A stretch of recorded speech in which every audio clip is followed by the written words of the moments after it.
Hi friends, அஸ்ஸலாமு அலைக்கும். நீங்கள் பார்த்துட்டு இருக்க channel small world by Yash. Colourful tacos எப்படி ரெடி பண்ணுறது பார்க்கலாம். இன்றைக்கி நான் ரெடிமேட் டேக்கோ ஷெல்ஸ், அதாவது பேஸ் வந்து ரெடிமேடாக எடுத்துகிட்டேன்.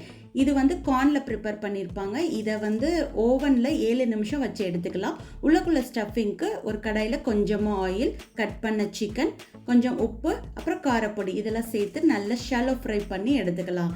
உள்ளக்குள்ள ஸ்டஃபிங்க்கு கொரியாண்டர் லீவ்ஸ், டொமேட்டோஸ், அப்புறம் பர்பிள் கேபேஜ் எல்லாத்தையும் கட் பண்ணி வச்சுருக்கேன். இப்போ ஒரு பேஸ் எடுத்துக்கலாம். உள்ளக்க பர்பிள் கேபேஜ் ஃபஸ்ட்டு, அடுத்து பார்த்திங்கன்னா chicken pieces, minus, tomatoes, coriander leaves எல்லாத்தையும் வச்சு நம்ம சர்வ் பண்ணிடலாம். ரொம்ப அழகான கலர்ஃபுல் டேக்கோஸ் நமக்கு ரெடி ஆயிடுச்சு. தேங்க்யூ.